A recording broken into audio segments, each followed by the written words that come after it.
Ladies and gentlemen, good afternoon. Hi, my name is Scott Fulton. I'm a writer for The New Stack at thenewstack.io. We are coming close to the home stretch of this puppy. How does everybody love Dockercon? Tell me. I think this has shaped up to be magnificent so far. The big theme that one of the things that I've heard a lot of people talking about is moving Docker out of the development stage and into production. I'd like to ask everybody here, how many folks work for an organization right now that is using Docker for production purposes? You're not just dev testing, but the production purposes. I'm seeing what looks to me by about a third, maybe a little less than a third, about 30% of the audience. That's pretty good. How many of you folks have been using Docker on your desktops for containerizing the apps you use every day? A pretty good number. I'm impressed with that. How many of you have containerized PowerPoint? You give your prezos on PowerPoint, you run it in a container for the heck of it. Let's see it. Show of hands, PowerPoint containers, everybody. 1. 1.5. I'm hearing crickets, okay. And you're beginning to wonder, what in the world is he talking about? We're talking today with a lady who you probably have met, who has, and applause here, who produces a lot of great Docker container images for the heck of it, for the education of it. It helps her understand engineering better. It helps her to improve the product. It helps produce a better product for you, and it produces the type of desktop environment I've always loved for 30 years, the TUI. How many people here use a TUI right now? 2, 3, 4. The text user interface. You're about to see one in action, folks. Ladies and gentlemen, I give you my good friend Jesse Frizzell.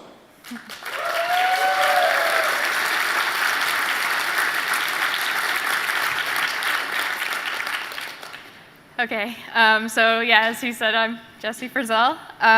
Like a brief introduction of me would be, I work for Docker on the engine team. We were also called Core, and before that also Meta. We have name problems. I was a math major, and a fun fact, I've been banned from the Golden Nugget in Vegas. So my backup profession would be like a professional poker player if this whole tech thing doesn't work out. So we can start off kind of like an ordinary talk.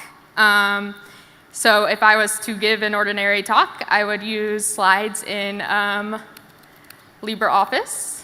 And you all may think that I am actually running LibreOffice on my host right now, but actually that is an alias for LibreOffice in a container.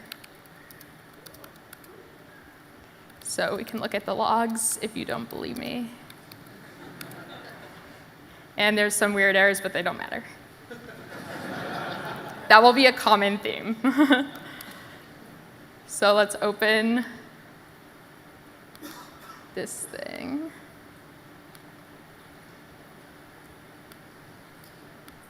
Okay, so this is my talk, except it's not really. So it's going to be basically how I run every day, things on my desktop in containers, and like my typical setup, what I use, how things help me, how I built these images in the first place, because it wasn't exactly easy. There's a lot of strace. There's a lot of apt file searching for .sos because they're trying to load and they aren't there. So yeah, but first things first, talking about how I contained my closet. As Mariana showed in the keynote this morning, I actually had the slide with the container store on it, and I was like, okay. But yeah, I like to containerize other things too. This actually took a long time, and it's already a mess again. So yeah, if anybody wants to just clean it up for me. And so that's the end of that, and that was really cool with the LibreOffice.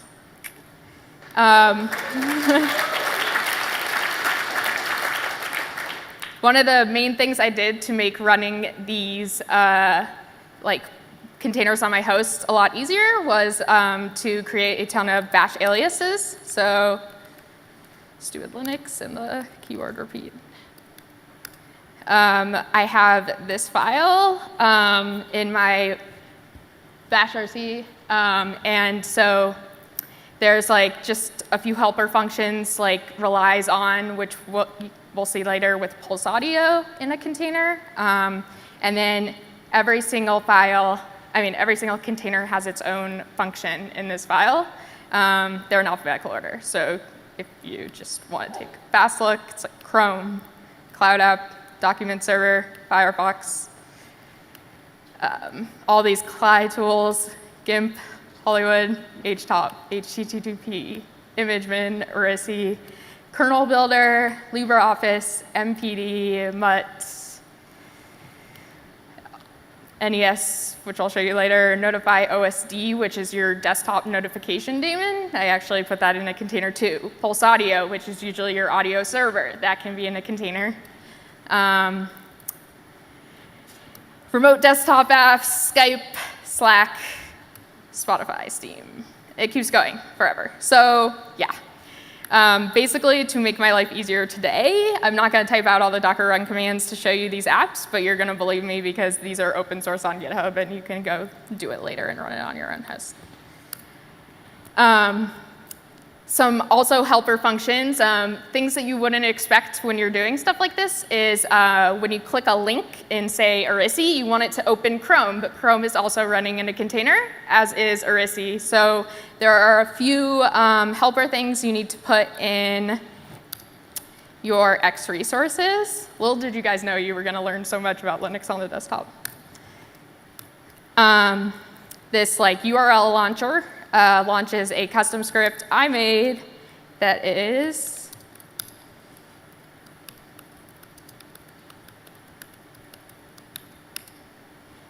just opening either Chrome or Firefox. I had to change it because at one point Chrome broke for me and it was like the worst thing ever.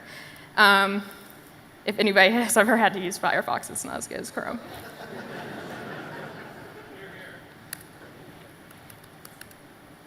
So this talk's going to be a little bit different. I don't know if you guys are familiar, but I kind of gave the exact same talk at Container Camp.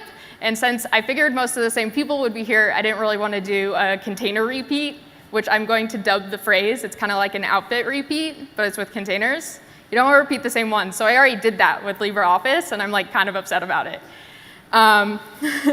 So I'm going to show you ones that I did not show in the other talk. But if you are curious about the other talk and you didn't happen to see it, it's on YouTube. So to mix things up a bit, quite literally, I'm going to launch Spotify, which is also running in a container, believe it or not. I have this like funky Spotify user ID that I always forget and have to copy paste because I don't want to log in through Facebook.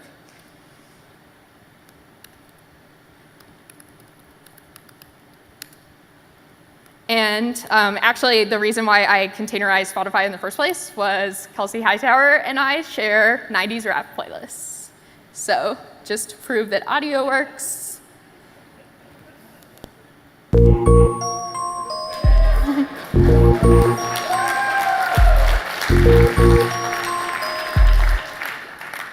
So that was cool. That's with mounting dev sound into the container. Yes, it works basically out of the box. Let's see. So I mentioned my notifications daemon runs in a container before, and it's still running. It actually starts on boot with a systemd init file. So I can show you all how that works by just sending a notification to it.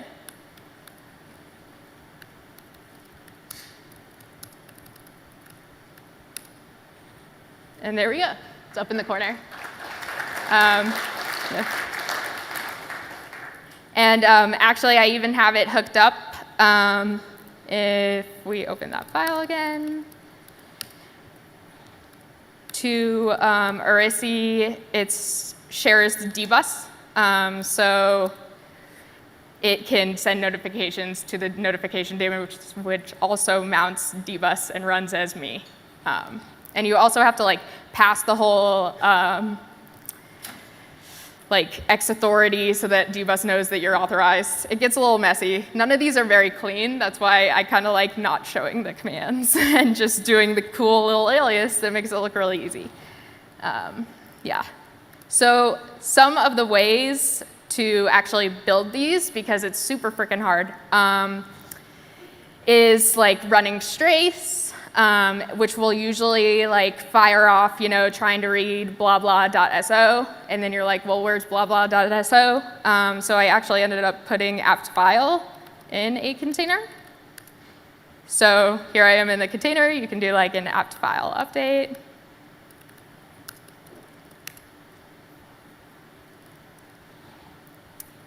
Which the internet sucks.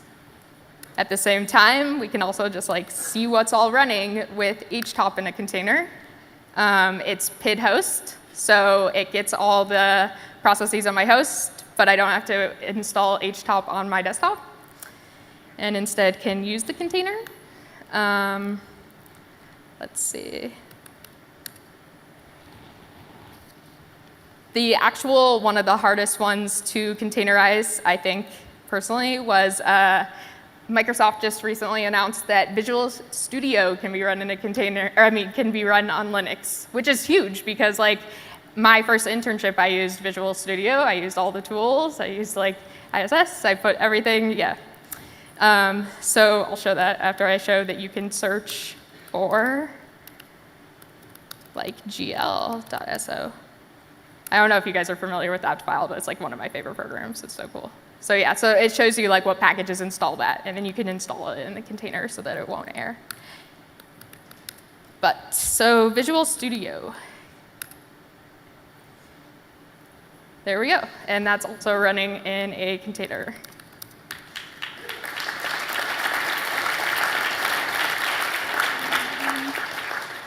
A fun one that I really like is this program called Hollywood, which basically just makes it so you can like take a picture of your desktop and it looks like you're doing a ton of shit. So here's that in a container.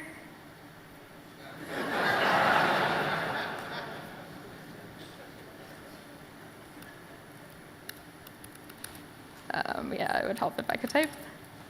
I'm going to repeat one from the last time, which kind of sucks.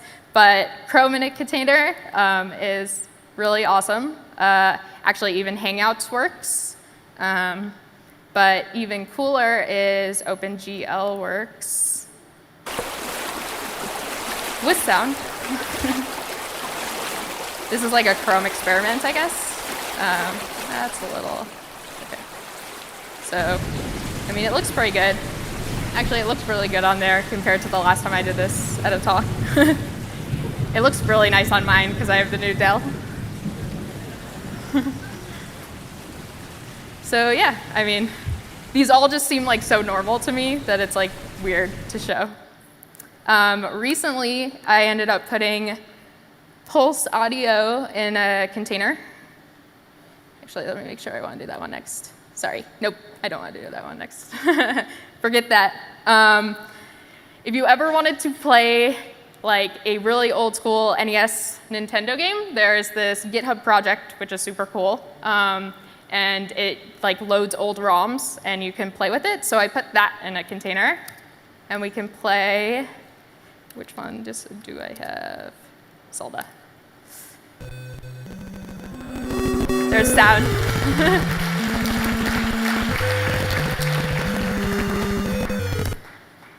Little did you know my entire talk was just going to be like going through containers like this. But really, that's what we're doing. And I mean, I could play the game if you want, but yeah, that's pretty much it. You can like load a ton of different ROMs in there too. It just mounts a volume. Another fun one, I'm like a huge fan of Tor. I think it's awesome in every single way. And the easiest way to run Tor without like setting up the routing yourself is through the Tor browser.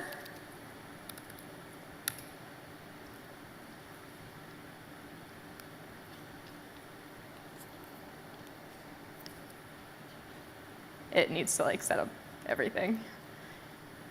And there you go. It's pretty easy. So then you could go to like, Pirate Bay or something. Just kidding. Nobody does that. Also, sometimes, we got to test things on Windows. So for that, there's VirtualBox. And you're thinking, what? Like, that makes no sense. Why would you? It's running in a container, and there's a VM in a container. But yeah, you can do it.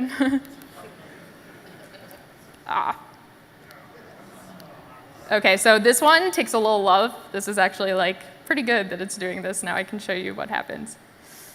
Let's make this smaller, move it. OK, so the thing with the VirtualBox one is it needs this kernel module.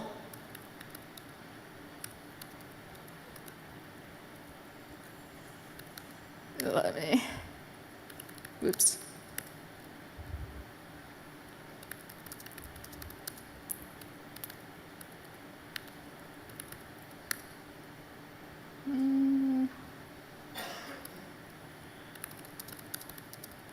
Let's see if it starts again. Otherwise, I can show you these really cool Docker copy commands you have to do from the container to your host.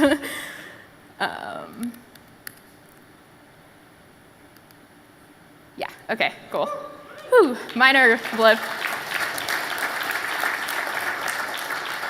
I also don't have the video because I'd have to run the video in a container, which we'll do later. But yeah, that would have been scary. I run like nothing on my host, which actually is a problem like at other conferences. Like when things don't work, I'm like, well, I'm not going to freaking install that.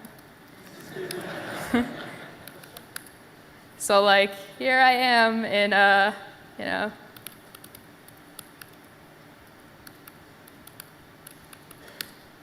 a like VirtualBox with, this is Linux. I probably should have showed something else, but yeah. Pretty cool. VM running in a container. So now we'll go back to Pulseaudio. So the Pulseaudio server you can run on your own, and then you can connect through it through like HTTP, TCP connections, which is cool because then it can be its own container, one process, and not like bundled into something like Skype. Sorry, I had to like wait on the Skype for an exact time because you'll see what we're gonna do. So let's make sure that's running.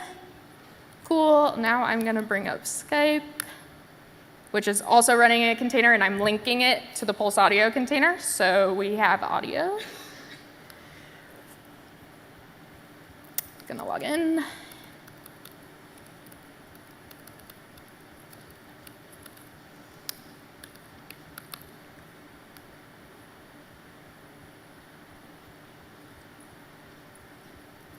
And so, I had this prearranged date with my best friend to call her at 3. So we should probably do that.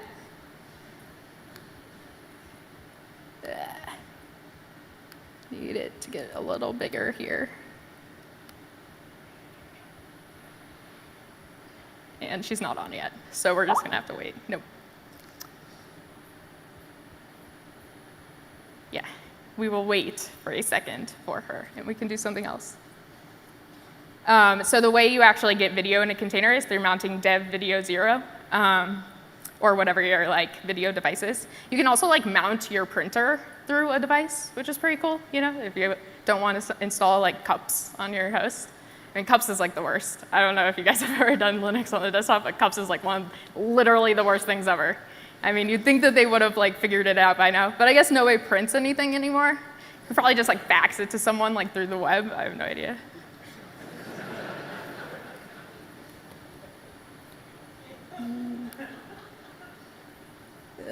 OK, well, we'll come back to that.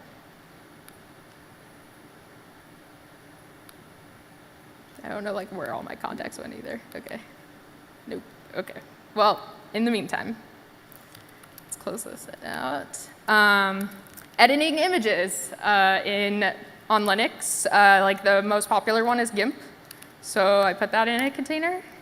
And with most of these, I have a pictures folder that I just usually mount. So it makes it pretty easy, but you can basically do whatever you want. And you don't have to install it on your host. Makes the world a much better place. I don't know why, but it does.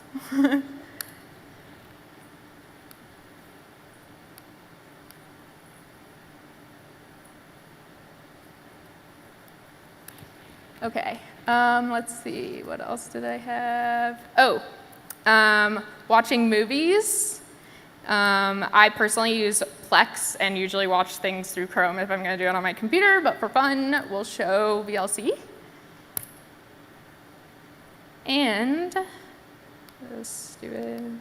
Okay, let me open up a file here. Just kidding, that folder is not named that.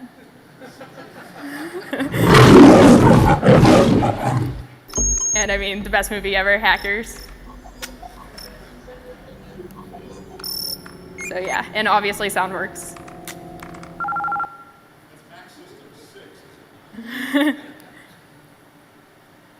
Okay, so my friend had to take a break from work, so I feel like that's probably what happened. Let's see.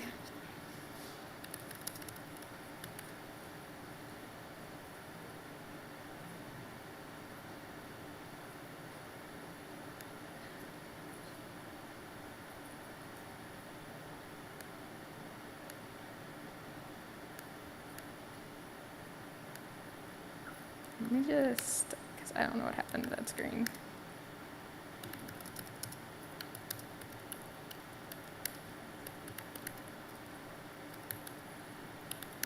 Sorry.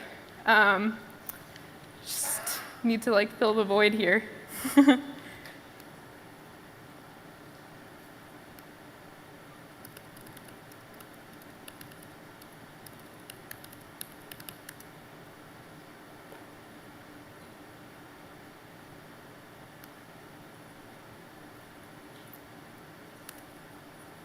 So VLC also actually used Pulseaudio and connected through links too. Sorry, that was like really. Oh, nice. Or no, my coworker. We can call him. The coolest thing would have been if somebody was not here. Also, my sister bailed on me like 5 minutes before this. Oh, there's also my friend, so let's see if we can get. She wanted to go to yoga instead, because you know that's like more important than like her sister calling her in the middle of her presentation. She's like, my yoga class is literally from 2:30 to 3:30. There's no way this is gonna work out. And I was like, what? Sorry, let me just make this bigger, or not, we'll just call.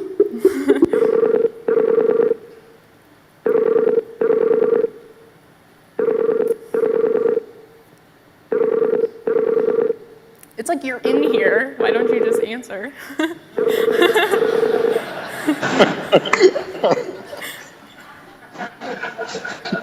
So yeah, the video on this is like way down here, which is really awkward for Dell. But yeah, so video works, calling works. Nice.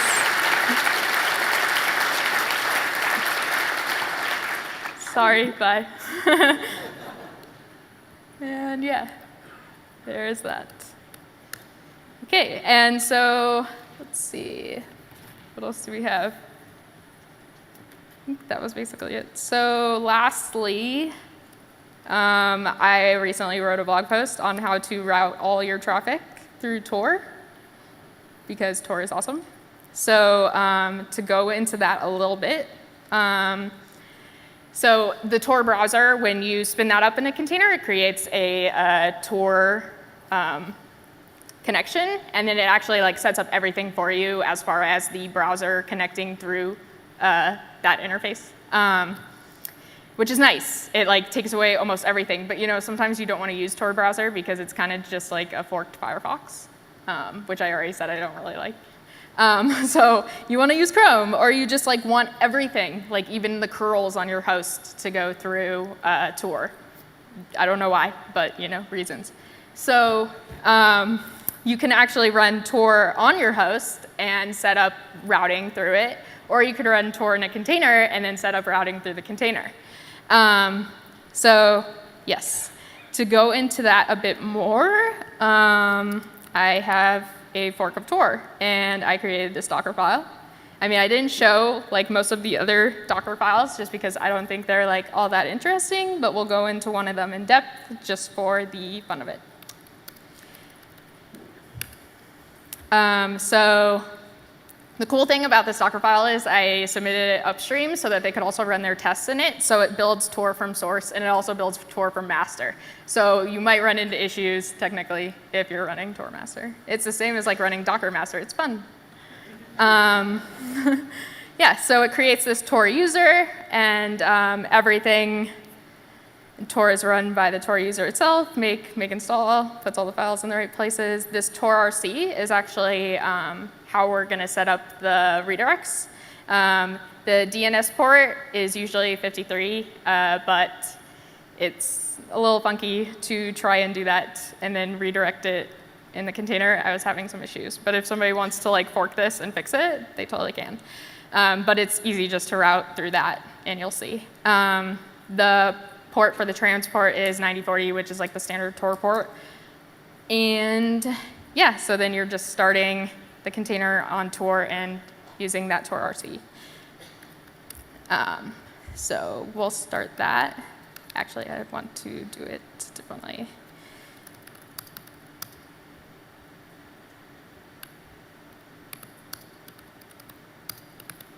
We're going to run it as net host because, one, the whole point is to redirect all our traffic. If you wanted to run it in a like isolated networking environment, you can do it, but it would require, since I run almost everything in Docker containers, I would have to link all of them, rewrite the IP tables rules that Docker itself writes, which if you talk to any of the maintainers, we're like, we're not going to support you when it breaks, because that's just like playing with fire. And I mean, IP tables, come on, that's playing with fire in itself. So yeah, that's no fun. It's a lot easier just to like hijack your host, honestly. So it's going to bootstrap the connection, which, yeah.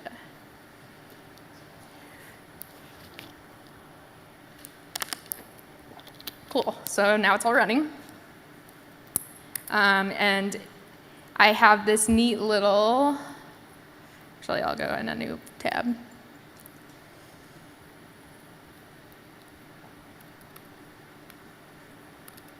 Let me clear out of this. Okay, so to set up the IP tables rules to redirect all your traffic, I'll show you the script.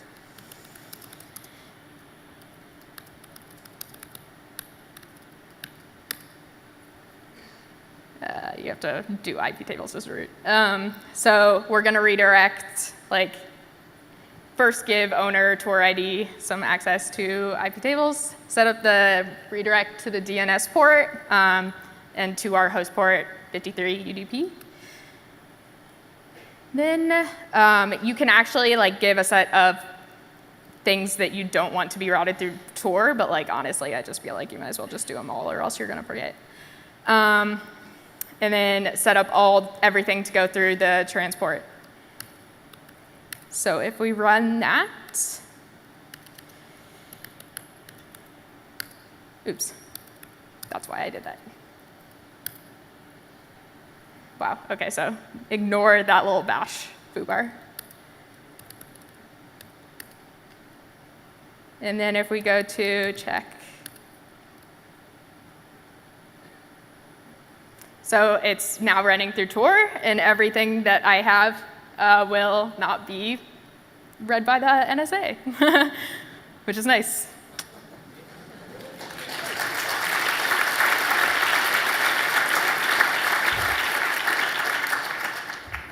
So yeah, any questions as far as like Linux on the desktop or containerizing everything?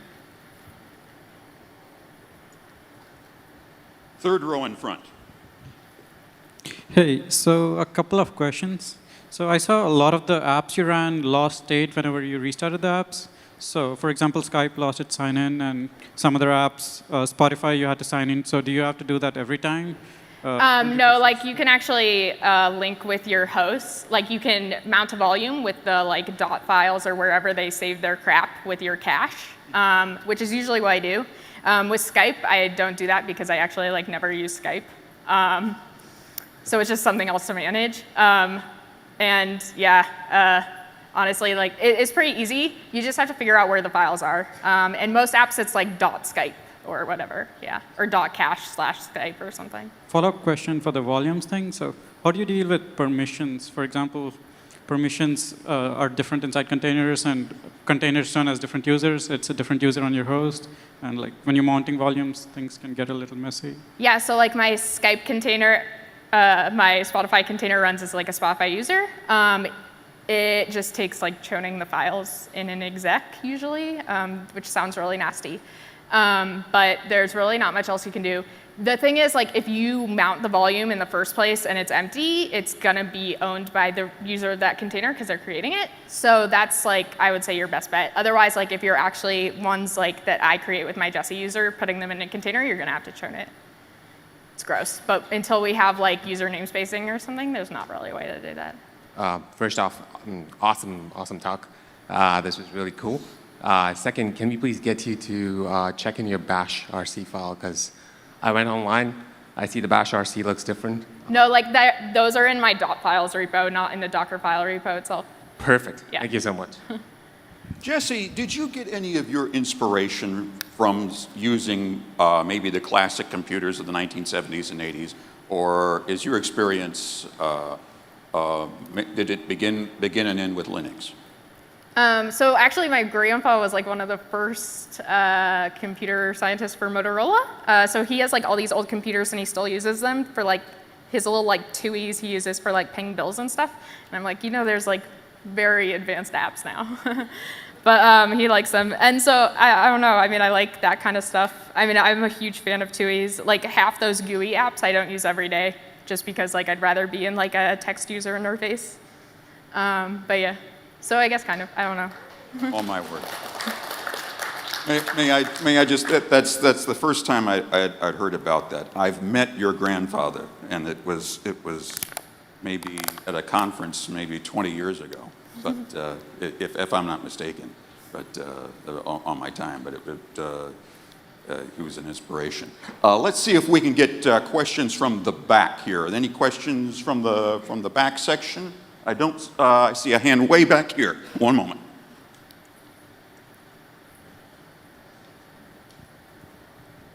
What's been the most difficult thing you've containerized, and why?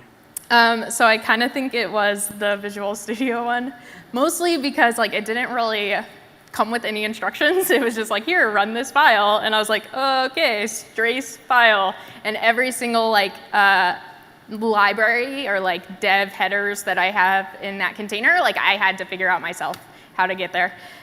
So I was actually going to give like the Visual Studio one to Microsoft to be like, here's an easy way to run it. Because I mean, like technically if someone was just running it on their host, they probably had all the headers that you need because it's very basic things, but it's hard to start from nothing and just get there without it, but yeah.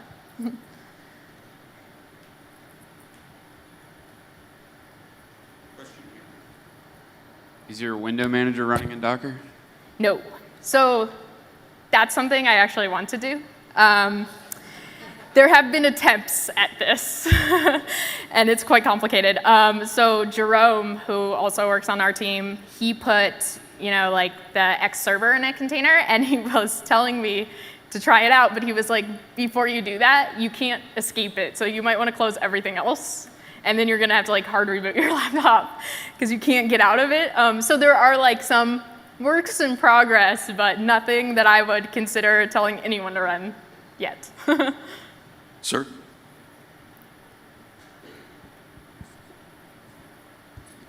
Have you had experience containerizing two different apps that need different kernel configuration, like sysctl, one with huge pages on and the other one wants huge pages off?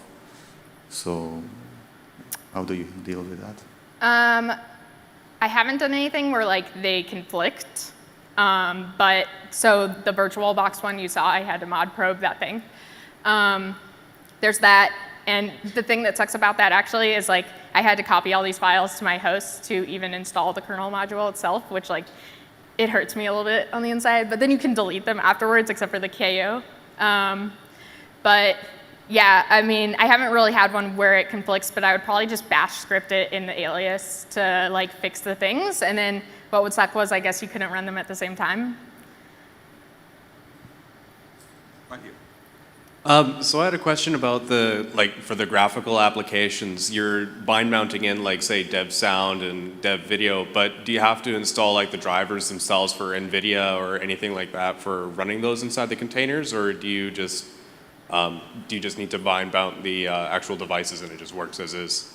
Yeah, so with like basic GUIs, you don't need to install anything. Like with all the ones where I mount dev sound, you don't need like also utils or anything like that. If anything, that fucks with it more because like it's gonna try to like load something and then like race condition with your actual host. It's bad. So there's that, but then like with Chrome and the OpenGL thing I showed, you need to have the same graphics libraries as on your host, like the Mesa libs, and the same version in the container for it to work. That's specific to OpenGL though, but it is like kind of a pain in the ass, and it kind of sucks. And NVIDIA is even worse because you will have like the exact same version in the container and on your host, and it won't work, and it's just because like NVIDIA? I mean, I don't know. There are ways to get it to work, but it's like some sort of weird magical thing where you're just like, I have no idea why this is working all of a sudden, but okay. Yeah, yeah. Dr. IQ, we have a contestant in the back of the audience who's well.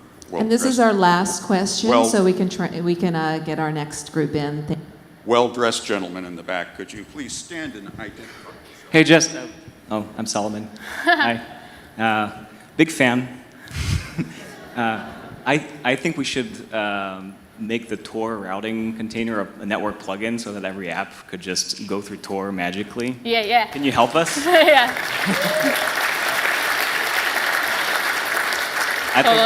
I think we should go see the Docker network maintainers and try to hack it with us, with them. I think it'd be cool. Yeah, I was thinking that for sure too, actually. Well, folks, this was fantastic. I hope you had as much fun here as I had. I know sometimes you hear from conferences time and time again, it's about the user experience. I think, how many of you are going to improve the user experience back on your desktops right now by containerizing everything you run? Let's hear it. Containerizing everything on your laptop. This has been inspirational. Everybody, I want to thank you. And now a word from our sponsor. I write for a publication called The New Stack. How many of you here have been around long enough to remember having subscribed to Byte magazine? Anybody been a Byte magazine subscriber? From the heyday of the 80s, I loved getting Byte every month. It reminded me of my place in the world and how brilliant the world was becoming. And we're trying to reenact and resurrect some of that old spirit at the New Stack with Alex Williams, Sam Sherrington, myself, and a lot of other great writers. We're at thenewstack.io. We're putting together an electronic book series on containerization. We're also looking for great new writers to help us out on that project, people who've had experience with containers. Anybody who wants to help out with that project, please tweet my editor over here on the side, Alex Williams, at Alex Williams. Thank you very much, everybody. Stick around. We've got a great presentation coming up here on debugging. We'll see you in just a few minutes. Thank you.